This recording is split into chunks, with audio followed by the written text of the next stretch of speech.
Taigi laba diena visiems. Šiandien turime 76 užsiėmimą. Praeitą kartą kalbėjome apie Lenkijos Lietuvos valstybės likvidavimą. Šį kartą jau pakalbėsime apie Europą Napoleono epochoje, apie konsulatą ir imperiją Prancūzijoje. Pirmiausiai apie 1799 metų konstituciją. Taigi Prancūzijoje praėjus mėnesiui po Briumerio 19-osios perversmo buvo priimta nauja konstitucija. Pagal ją Prancūzija liko respublika su labai sudėtinga valdymo sistema. Vykdomoji valdžia buvo suteikta 3 konsulams, iš kurių pirmasis turėjo neribotą valdžią. Kiti 2 konsulai turėjo tik patariamojo balso teisę. Pirmuoju konsulu tapo Napoleonas Bonapartas.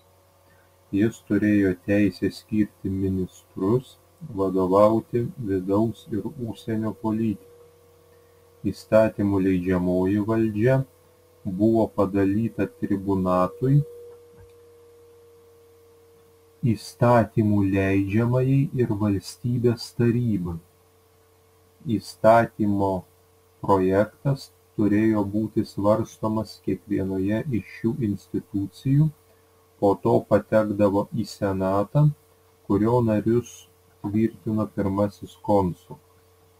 Kiekvieną senato patvirtintą įstatymo projektą pasirašydavo Napoleonas. Taip įstatymo leidžiamoji valdžia buvo pavaldi vykdomajai valdžiai.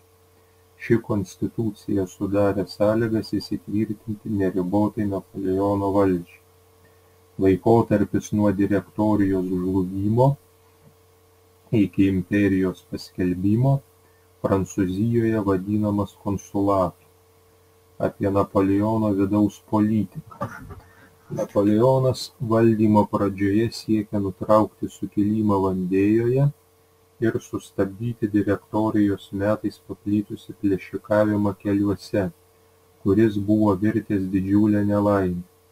Su plėšikais buvo susidorota greitai ir negailestingai, baudžiant mirties bausme. Kovodamas su sukilėliais Vandėjoje, Napoleonas laikėsi kitokios taktikos. Pažadėjo amnestuoti tuos, kurie sudės ginklus, sušvelnino antibažnytinę politiką, todėl sukilimas ėmė silpnėti.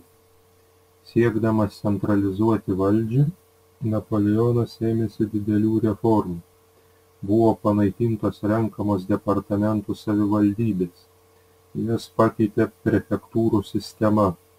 Dabar vidaus reikalų ministras skyrė prefektą, kuris turėjo neribotą valdžią. Buvo pertvarkyta ir teismų sistema, atsisakyta prisiekusiųjų tarėjų, o visi teismo organai priklausė nuo centrinės valdžios. Siekdamas išspręsti opiausią nuo revoliucijos pradžios Prancūzijos vidaus politikos problemą, Napoleonas 1801 metais sudarė konkordatą su popiežiumi Pijumi VII. Bažnyčios atskyrimas nuo valstybės buvo panaikintas, o katalikybė paskelbta prancūzų daugumos religija. Popiežius naujiems savininkams pripažino per revoliuciją išparduotas bažnyčios žemes ir sutiko, kad aukštuosius bažnyčios pareigūnus skirtų valstybė. Taip buvo sureguliuoti katalikų bažnyčios ir naujos Prancūzijos valdžios santykiai. Napoleono politikoje didelis dėmesys buvo skirtas policijos ministerijai, kuriai vadovavo Fouché. Ši ministerija tvarkė įvairią visuomeninę veiklą. Napoleonas apribojo spaudos laisvę. Iš 73 laikraščių 60 buvo uždaryta, o likusiųjų veikla griežtai kontroliavo valstybė.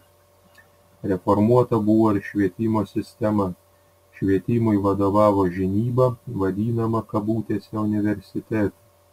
Ji vadovavo aukštosioms ir vidurinėms mokykloms, ruošusioms kadrus civiliniai ir kariniai tarnybai. Reforma beveik nepalietė pradžios mokyklų.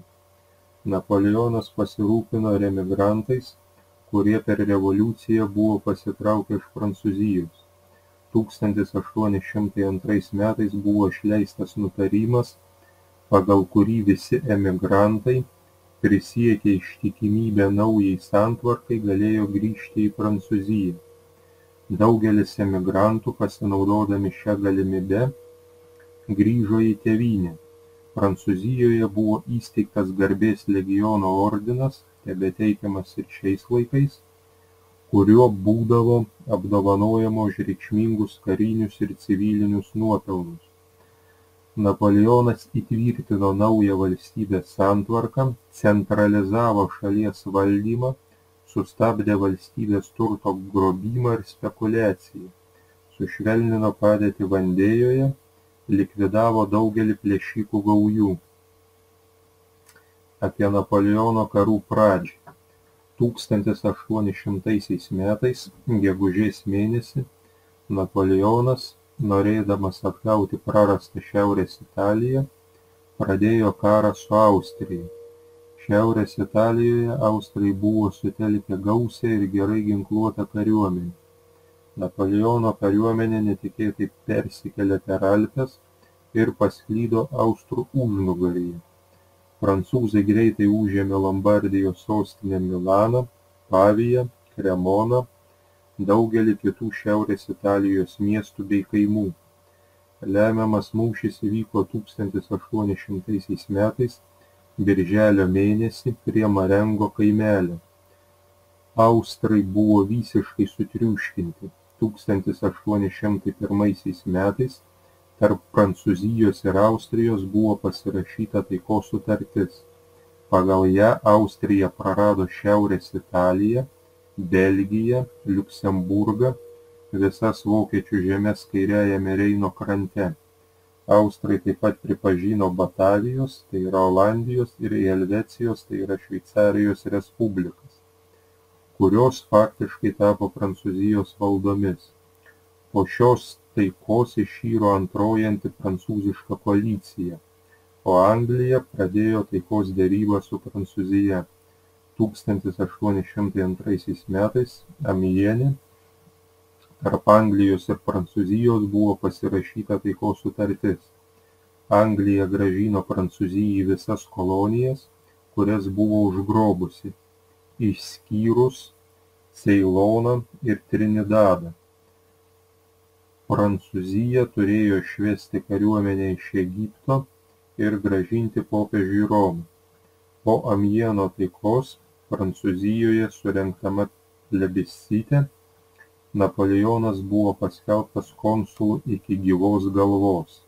Klausimai ir užduotys. Pirma, trumpai papasakokite apie 1799 metų konstituciją. Kuo ji skyrėsi nuo visų kitų Prancūzijoje priimtų konstitucijų? Pasakokite ir atsakykite remdamiesi pateiktą medžiagą ir žiniomis.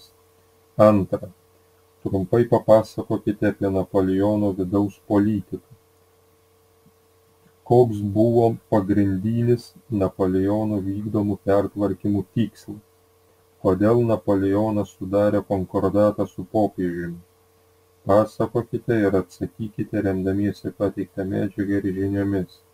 Trečia, trumpai papasakokite apie Napoleono karų pradžią. Su kuo kariauta, kokios pasekmės. Pasakokite ir atsakykite remdamiesi pateiktą medžiagą ir žiniomis.